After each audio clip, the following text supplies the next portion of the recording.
The kill zone of Muse City collapsed into silence as a massive bone dragon tore through the clouds and descended from the sky. Panic spread fast as people stared at the endless undead swarming through the ruins. No one could believe this was happening, until they realized there was only one possible explanation. They whispered his name like a death sentence. Even Zichuan, the powerful guild master, could only watch in helpless horror. The truth was painfully clear. The city never stood a chance against someone like this. The Necromancer, White Knight. High above them, seated on the skull of the dragon itself, he looked less like a man and more like a living nightmare. From his throne of bone, he commanded the dead with absolute control. When he crushed a glowing skull in his hand, its energy flowed straight into him, feeding the dark magic he relied on. Yet even surrounded by destruction, he felt unsatisfied. Power was never enough. His thoughts drifted back to the moment his life had almost ended. Months earlier on Blue Star, Mubai lay trapped in a hospital bed, unable to move or speak. Machines kept him alive, but a calm voice beside him said he shouldn't bother looking for her after he died. He realized, with growing horror, that the one ending his life was his own fiancée, Lu Ruyang. She coldly claimed he was already as good as dead. Inside, he was screaming. Once known as the world's top gamer, Mubai could only watch as his fate was decided for him. Then the door burst open. Xiao, his old classmate, demanded to know why she was hesitating. He accused her of second thoughts and reminded her of their plan. That was when the truth came out. The car crash, the hospital stay, the inheritance. It had all been a 5-year setup. They stood over him, mocking his survival and promising this was the end. Xiao ripped the breathing mask from his face. Lu Ruyang stopped him, not out of mercy, but because she wanted to leave and celebrate somewhere else. Xiao carried her out, leaving Mubai to suffocate in silence. Rage and despair crushed him as he tried to move a body that refused to obey. The heart monitor flatlined.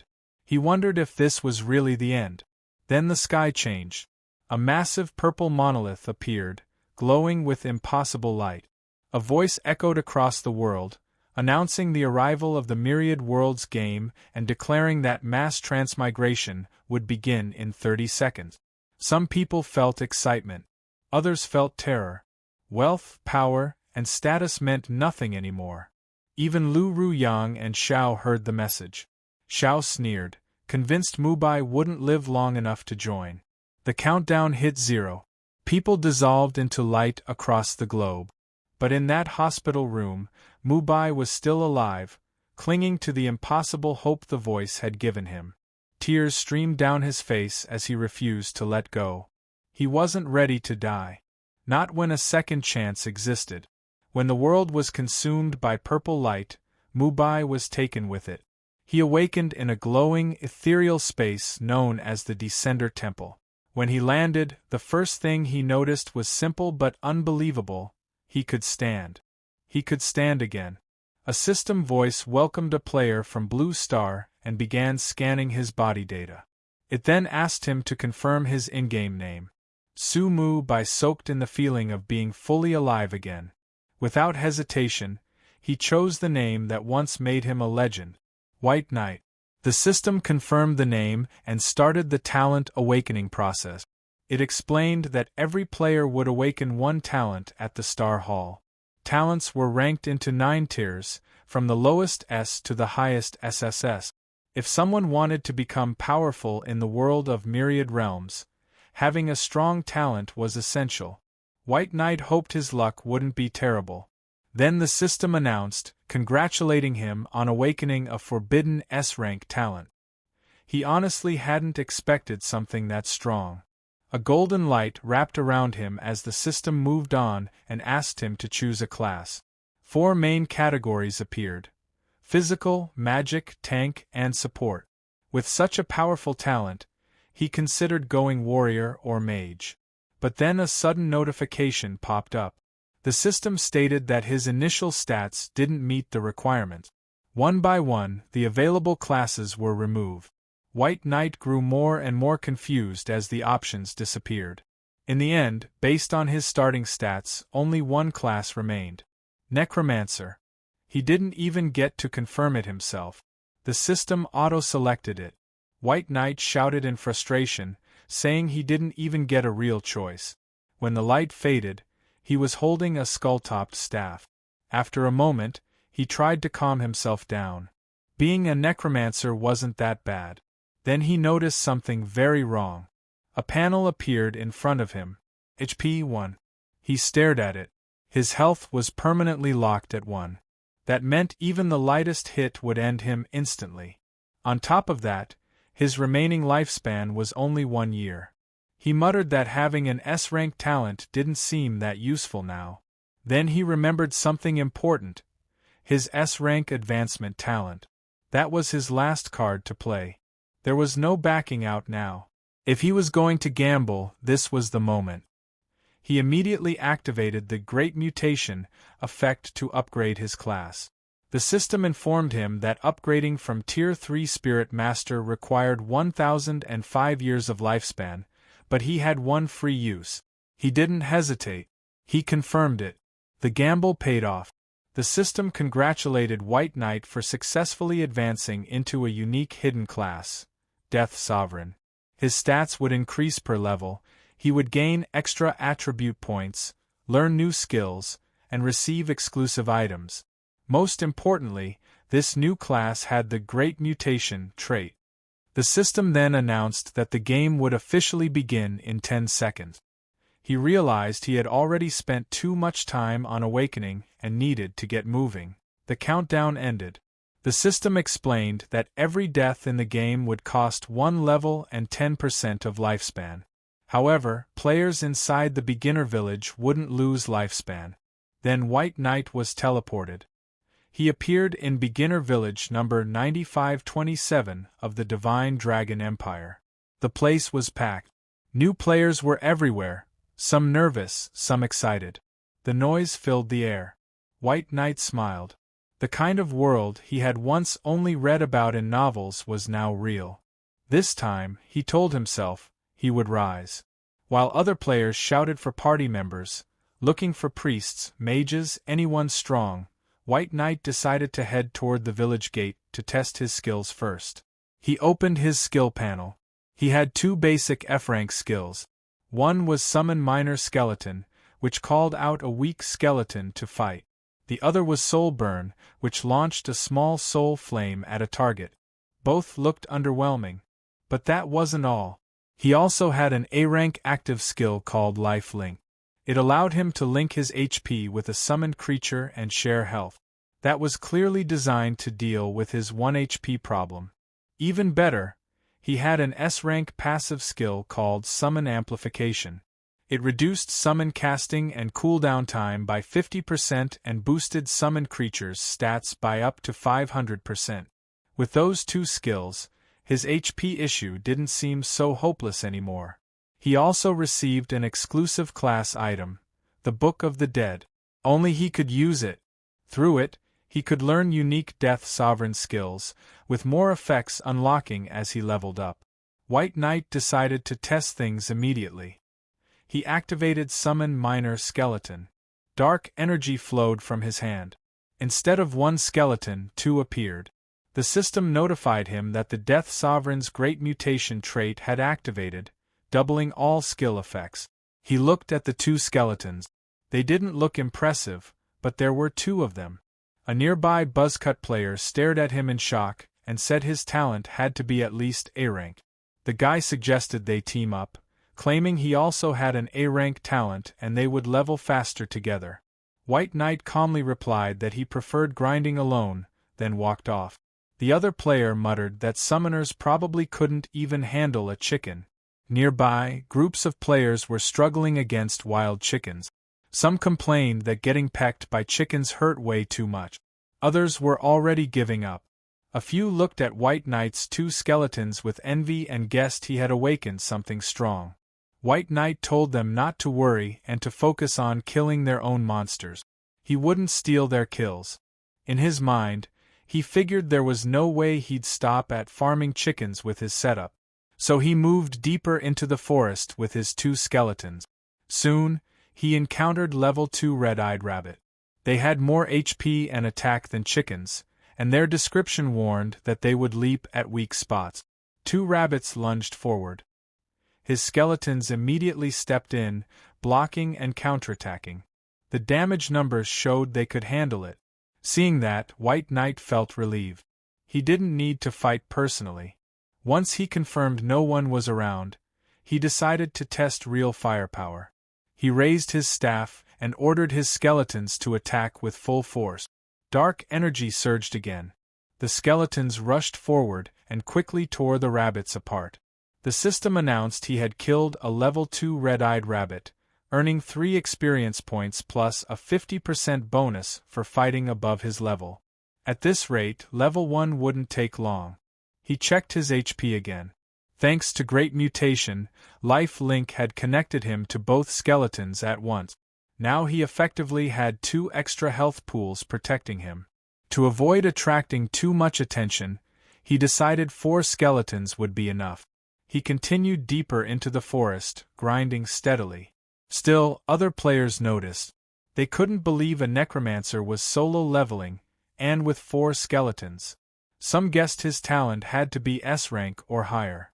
Not long after, golden light surrounded White Knight. The system congratulated him on reaching level 1.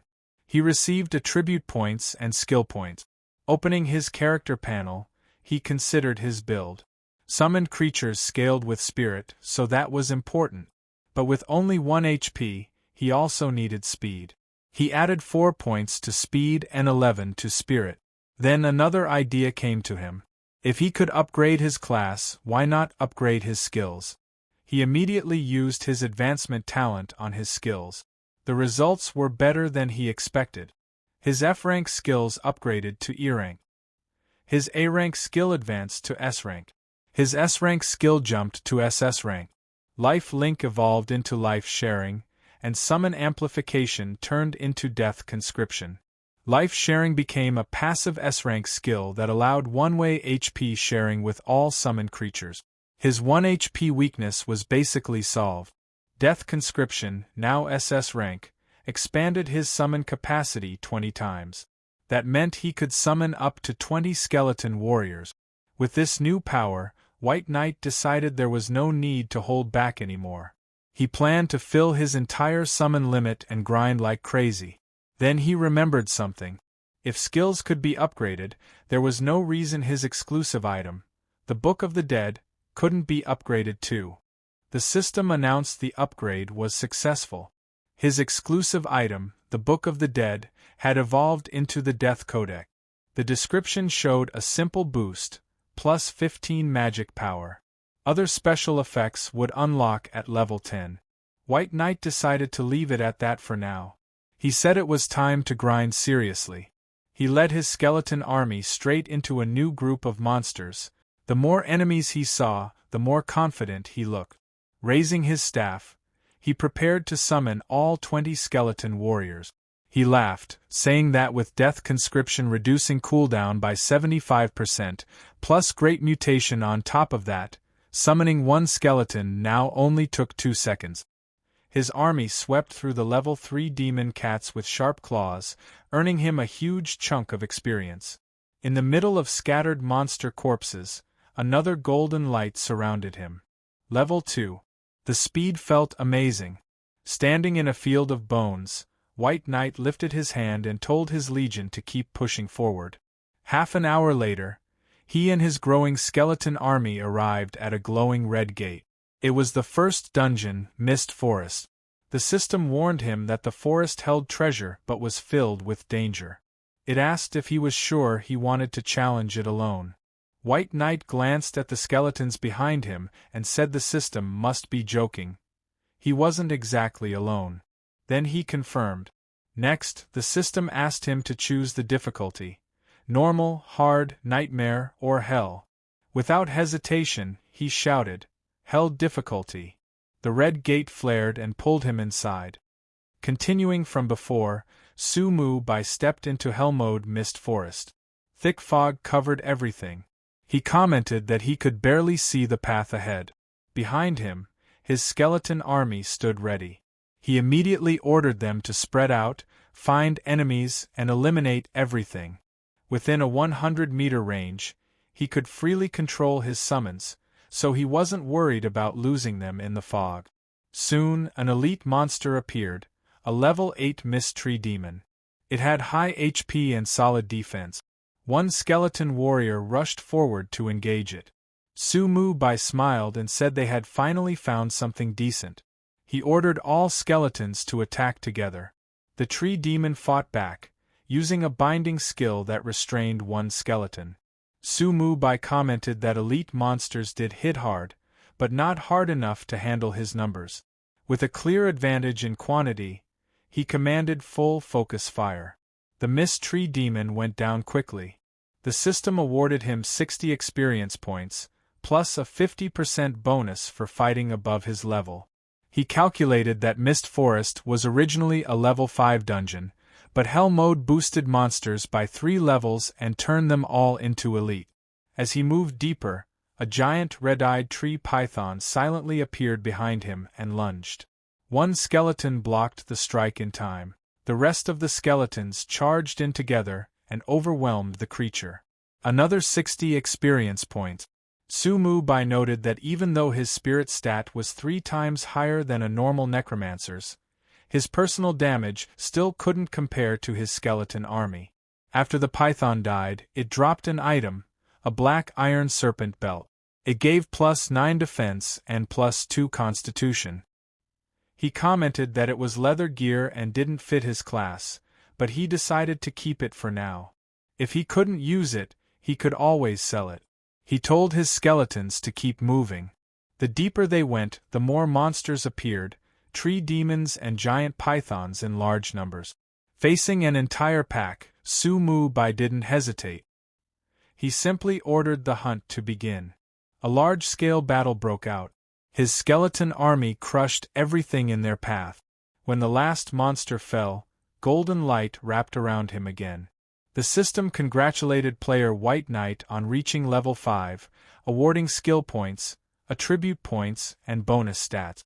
White Knight said he had finally hit the next milestone. At the same time, the system granted him a black iron-grade wooden staff. Several other items dropped 2 daggers, armor pieces, and 2 E-rank skill books. After checking them, he decided only the staff was somewhat useful. The rest he would upgrade later and sell.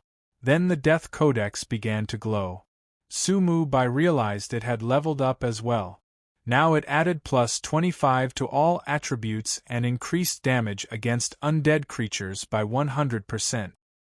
He nodded in satisfaction, though he also pointed out that there probably weren't any undead monsters in this dungeon. Still, the flat stat boost alone was worth it. Feeling significantly stronger, Mubai equipped the new staff, resummoned his army to full capacity, and declared it was time to find the boss. Soon, he reached the boss area. It was a silver rank boss, guarded by 2 enhanced elite monsters. Hell difficulty really was interesting. The main boss was the Mist Tree Python King, a level 8 silver boss with 88,000 HP. Mubai paused for a moment. The boss alone had massive health, not to mention the 2 guards. He wondered if his skeletons could handle it. Then he decided they would attack first and see what happened. He gave the order. The skeleton army charged the 2 guards, kicking off the boss fight. But the Python King struck immediately. With a single attack, it destroyed 1 skeleton warrior. Mubai admitted that the boss's attack power was serious. Still, he raised his staff and said high damage didn't mean much. He stated that the boss wouldn't be able to withstand his Bone Sea strategy. He ordered the army to focus on the 2 guards first. With overwhelming numbers, both enhanced elites fell quickly. Experience notifications popped up. Then Mubai directed all firepower at the boss. He launched a dark energy orb from his staff. It hit the Python King, but the damage was tiny. He commented that his own damage looked almost embarrassing. Still, he had an army. The skeleton legion surrounded the massive serpent. The boss fought fiercely, each bite destroying one skeleton at a time. Mubai watched as his summons were torn apart, muttering that the boss was eliminating them one by one. Then the Python King prepared a powerful move. As expected, it unleashed a massive wave of poison. Surprisingly, it didn't target the skeletons. It aimed straight at Mubai. He noted that the boss was smarter than expected.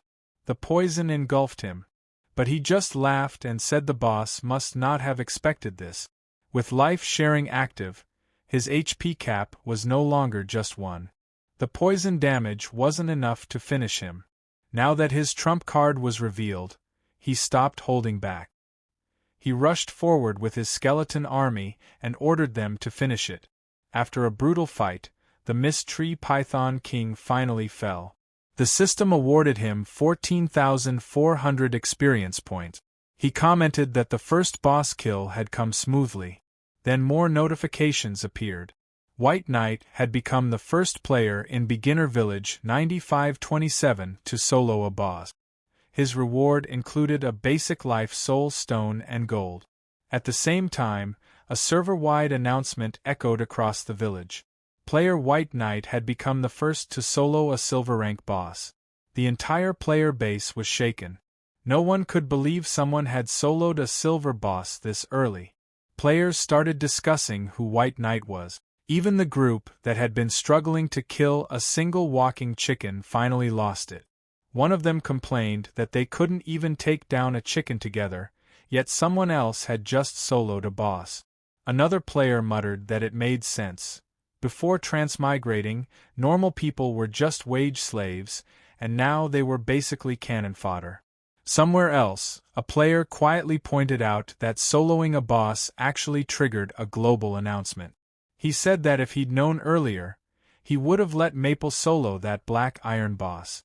Maple let out a tired sigh and told them not to hype him up. He admitted he wasn't anywhere near strong enough to solo a silver-ranked boss. Wealthy World raised a brow and reminded everyone that Maple had awakened an S-rank talent, yet White Knight still seemed stronger. She wondered out loud if White Knight's talent was even above S-rank. Their teammate Cotton Candy jumped in, guessing it might be SS rank and calling it insane. Then she asked Wealthy World if they should invite him to the team. Wealthy World turned with a confident smile and said of course they should. She casually added that no man had ever refused her invitation. Just seconds after the global announcement, a flood of friend requests hit White Knight's inbox. He felt annoyed and told himself he had levels to grind and no time for random social invite. Without hesitation, he rejected every single request. His attention shifted to the basic soul stones he had picked up earlier. Each one granted 30 days of lifespan. Without overthinking it, he upgraded them on the spot. A golden light flashed, and an ultimate soul stone appeared. As expected, combining 6 of them added up to almost 2 full years of lifespan. Farming life for free felt incredibly satisfying, and he immediately decided he needed to collect even more. Next, he checked the newly dropped gear. Most of it was average, except for a poison ring. After upgrading it, his spells now carried poison damage.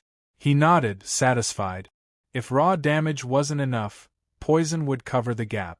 When he looked at the reduced number of skeletons behind him, he frowned. Losing that many to a low-tier boss showed his summons still weren't strong enough. Now that he had gold, it was time to push his summoning skill further through transcendence. When the system prompt appeared, he paused briefly. 5 gold coins for a single transcendence wasn't cheap. Still, gold could always be earned again. He decided to go for it. In an instant, Summon Lesser Skeleton evolved into Summon Skeleton Soldiers. The new units were no longer disposable fodder, but proper skeleton warriors and skeleton archers. He checked their stats and finally smiled. Now this looked like real combat power.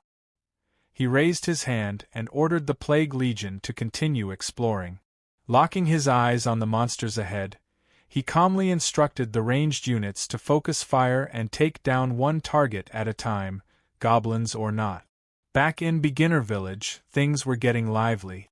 Multiple teams were recruiting, saying they'd tackle Mist Vale Forest together once everyone reached level 5. Then a middle-aged man stepped forward and loudly announced that he planned to establish the Dominion Guild to explore the Myriad Worlds game, asking who wanted in. Someone immediately mocked him, asking who he thought he was, trying to recruit people right after logging in. The man didn't argue. Instead, he displayed his status panel. He had an S-rank talent called Born Leader, which granted him a free guild creation. The stronger the guild became, the greater the personal boost he received. As soon as people saw that, their attitudes changed completely. Players rushed forward, eager to join. At that moment, a global pinned announcement appeared. Wealthy World publicly asked Brother White Knight to accept her friend request, saying she had important matters to discuss.